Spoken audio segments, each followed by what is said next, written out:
52 years later, Haiti's road back to the World Cup.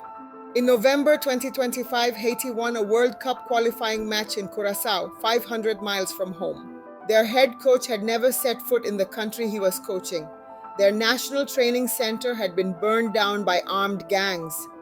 Their own government couldn't guarantee safety on the streets of the capital.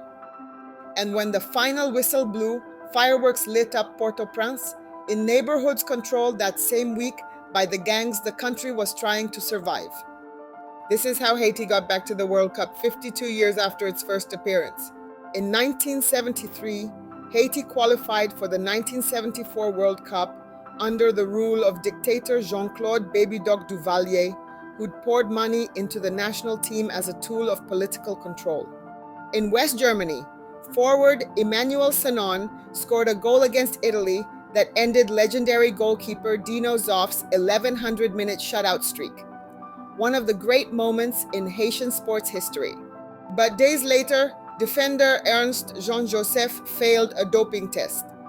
Duvalier's secret police, the Tonton Macoutes, dragged him from the team hotel and beat him in front of his terrified teammates before flying him home in disgrace.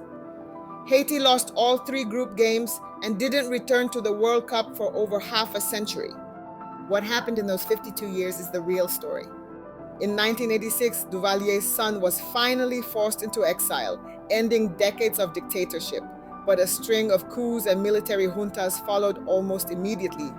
Haiti's first freely elected president was overthrown within a year of taking office, then overthrown again in a second coup in 2004.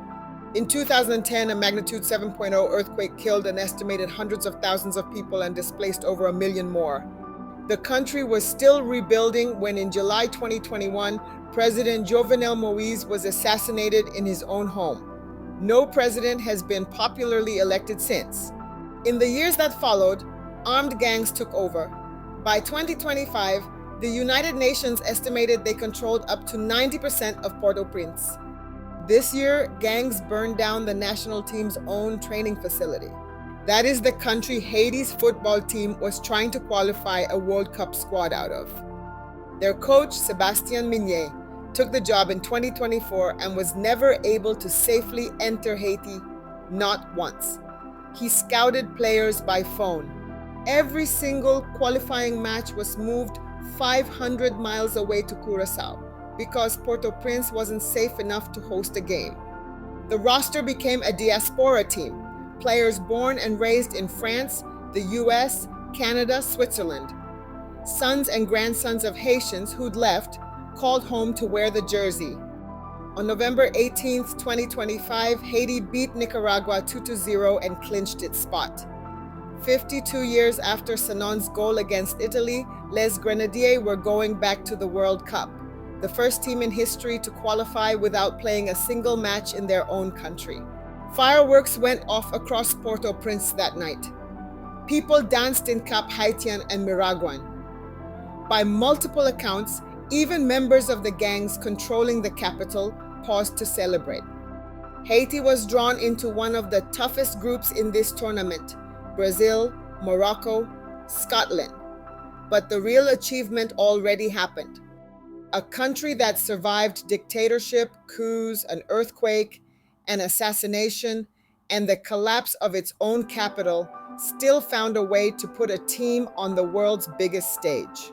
52 years is one of the longest gaps between World Cup appearances in the tournament's history. Most of those years were not kind to Haiti. This team didn't get here because things got easier. They got here in spite of everything, which might be the most Haitian story there is. That's the history behind the headline. I'm Dr. Rose. Subscribe to Burden of History because the real story is always bigger than the score.